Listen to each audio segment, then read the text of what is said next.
తెలుసుకున్నాం. సార్, మీరు గతంలో మీరు ఫిలిం ఛాంబర్ మాజీ అధ్యక్షులుగా ఉన్నప్పుడు కానీ ఫిలిం ఫెడరేషన్కి మీరు పనిచేస్తున్నప్పుడు ఆ సమయంలో ఇండస్ట్రీ కూడా వేతనాలు పెంచాలని అప్పుడు కూడా ఉండే పరిస్థితి ఉండేది. కానీ ఇంత స్థాయిలో లేదు కదా, ఎందుకు ఇప్పుడు ఇలా ఉంది సార్?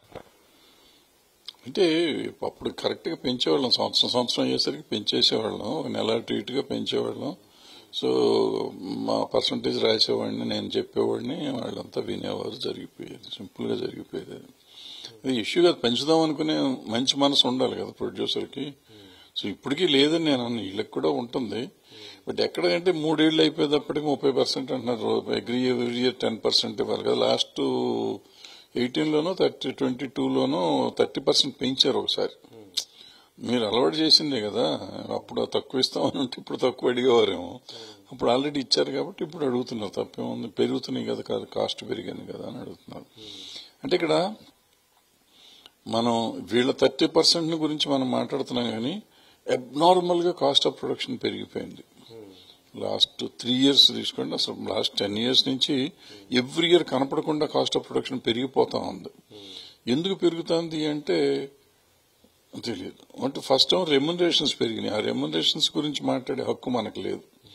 కార్మికులు సమస్యకి దానికి సంబంధం లేదు. మీరు ఇక్కడ రెమ్యునరేషన్ పెరుగుతున్నాయి అని చెప్తున్నారు. అంటే రెమ్యునరేషన్ ఎందుకు పెంచుతున్నారంటే వాళ్ళ ప్రొడ్యూసర్స్ చెప్పేది ఏంటంటే వాళ్ళు ఫేస్ వాల్యూ ఉన్నటువంటి హీరోలు ఫ్యాన్ బేస్డ్ ఉంది అంటారు. కానీ ఇప్పుడు చూస్తుంటే దాదాపు 150 కోట్లు 200 కోట్లు పెట్టి సినిమా తీస్తారు, టికెట్ రేట్లు కూడా పెంచుకుంటున్నారు. కానీ బెనిఫిట్ షో వేయంగానే సినిమా టాక్ బాగలేదు అనగానే ఆ నెక్స్ట్ షోకి ఫ్యాన్స్ కూడా రావట్లే. మరి అలాంటి హీరోలు ఉన్నప్పుడు ఎందుకు ఇంకా వాళ్ళని పట్టుకుని ఇంత బడ్జెట్ పెంచుకొని వాళ్ళకి రెమ్యునరేషన్ పెంచాలి సార్? అంటే ఇక్కడ ఏమైపోయిందంటే ఇప్పుడున్న పరిస్థితుల్లో గతంలో ప్రొడ్యూసర్లు చాలా మంది ఉండేవారు. ఇప్పుడు ఒక 6-7 కంపెనీలు కంట్రోల్లోకి వెళ్ళిపోయింది మొత్తం ఇండస్ట్రీ. 6-7 కాకపోతే 10 కంపెనీలు కంట్రోల్లోకి వెళ్ళిపోయింది. అందరు హీరోలు, అందరు డైరెక్టర్లు వాళ్ళ కంట్రోల్లోనే ఉంటున్నారు. సో బయట వాళ్ళు ఎవరన్నా వచ్చి తీయాలంటే వాళ్ళు ఇచ్చే రెమ్యునరేషన్స్ కానీ ఇప్పుడు ఇంతకుముందు మేము తీసే రోజుల్లో ఓ సినిమా ఫ్లాప్ అయితే ఆ హీరో జోలికి వెళ్లేవారు కాదు. ఇవాళ సినిమా ఫ్లాప్ అయితే ఆ సినిమా ఫ్లాప్కి రేట్లు పెంచుకుంటూ వెళ్తున్నారు ఇప్పుడు హీరోలు, కొత్త హీరోలు. అదో విచిత్రంగా ఉంది. అది ఎట్లా పెంచుతున్నారు మాకైతే అర్థం కాల. మా రోజుల్లో అసలు ఓ సినిమా ఫ్లాప్ అయితే ఓ డైరెక్టర్ని కానీ హీరోని కానీ పలకరించేవాళ్ళు కాదు. ఎంత పెద్ద హీరోనైనా కానీ పలకరించేవారు కాదు. అట్లా ఖాళీగా ఉండేవారు. పెద్ద పెద్ద హీరోలు కూడా ఖాళీగా ఉన్న రోజులు ఉన్నాయి. ఇవాళ అట్లా లేదు. ఫ్లాప్ అయినా కానీ ఆయన తీసుకొచ్చి పెట్టుకుని దాన్ని 100 కోట్ల సినిమా 200 కోట్ల సినిమా తీస్తున్నారు. మరి వాళ్ళ ధైర్యం ఏంటో తెలియదు ఆ ప్రొడ్యూసర్లు.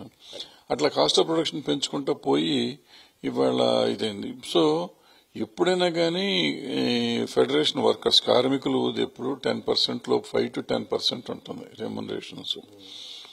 ఇప్పుడు సోకాల్డ్ 10% అవుతుంది. 10%లో ఈ మధ్య వచ్చింది 10% కూడా. ఎందుకు వచ్చిందంటే బయట నుంచి మనం ఎక్స్పర్టైజ్ అని చెప్పి కొంతమందిని తెచ్చుకుంటున్నాం అవసరం లేకపోయినా. ఎందుకంటే ఏ క్రాఫ్ట్ నుంచి అయితే బయట నుంచి తీసుకొస్తున్నామో వాళ్ళు ఇక్కడ ఫిలిం ఉన్న రోజు నుంచి చేస్తున్నారు. ఇప్పుడు ఈ కొత్త టెక్నాలజీ వచ్చినా కూడా చేస్తున్నారు. సో వీళ్ళు పనికిరారు అనుకుని నువ్వు ఎక్కడ బాంబే నుంచో లేకపోతే ఫారెన్ నుంచో తెచ్చుకుని చేసుకుంటున్నావు. వాళ్ళతో చేసి వాళ్ళకి ఇక్కడ 10,000 ఇస్తాన్న వాడికి అక్కడ ₹1,00,000 ఇచ్చి తీసుకొస్తున్నారు. తీసుకొచ్చి వాళ్ళకి ₹1,00,000 ప్లస్ రూము ప్లస్ ఇది ఖర్చు, కారు, తోటకూర అంటే వాడికి ₹1,50,000 అవుతుంది వచ్చిన వాడికి. ఇక్కడ ₹10,000 చేసే ఒక పని ₹1,50,000 పెట్టి చేస్తున్నాం. అది ఇంటర్ ఇక్కడ వేసేటప్పుడు ఏమవుతుందంటే నీకు పెద్దగా పెరిగిపోయినట్టు అనిపిస్తుంది. ఇప్పుడు ఓ 10 లక్షలు ఇస్తున్నామండి, ఓ 10 లక్షలు ఇస్తున్నాం రోజు అనుకోండి. ఇందులో ఒక మనిషి ₹1,50,000 తీసుకెళ్లిపోతున్నాడు. ఆ ఒక మనిషి ₹1,50,000 తీసుకెళ్లేవాడు ఇక్కడ అతను కాదు, బయట నుంచి తెచ్చుకుంటున్నాం. అది ఇక్కడ 10,000కి చేసేవాళ్ళు ఉన్నారు, చేశారు కూడా. వాళ్ళ సినిమాలు సక్సెస్ అయినాయి కూడా. అంత పనికిరాని వాళ్ళు ఏం కాదు వాళ్ళు. సో బట్ మనం వాళ్ళు కాదు వీళ్ళు ఎవరో కావాలన్నారు. ఆయన ఎవరైనా ప్రొడ్యూసర్ చెప్పినట్టు బ్లాక్ మెయిల్ లొంగి తెచ్చుకుంటున్నాం.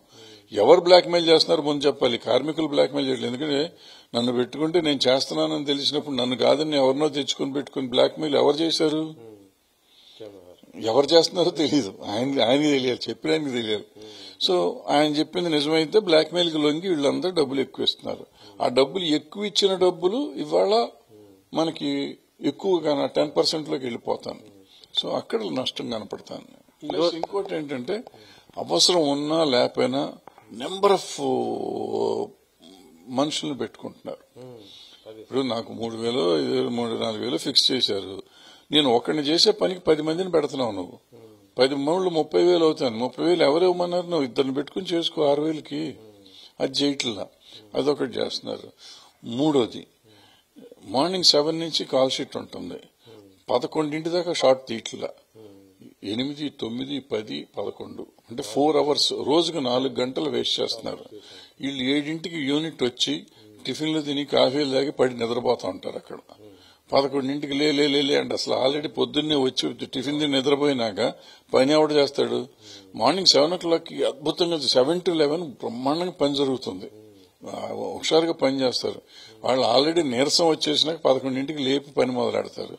1 గంటకు మళ్ళీ బ్రేక్, అంటే 1.5 గంటల మాక్సిమం పని చేస్తాం, అయిపోతుంది. ఈ ఎక్కడ అవుట్పుట్ వస్తుంది? సో ఇప్పుడు మనం టైం వేస్ట్ చేస్తుంది నెంబర్ ఆఫ్ మెంబర్స్ అని పెట్టుకోవటం. ఒకవేళ ఇప్పుడు బ్లాక్ మెయిల్ గీక్ మెయిల్ అంటున్నారు కదా, ఫెడరేషన్ గాని నువ్వు ఇంతమందిని పెట్టని ఇన్సిస్ట్ చేస్తే మాత్రం తప్పు. దాన్ని వీళ్ళు ఖండించాలి, అది ఒప్పుకోకూడదు.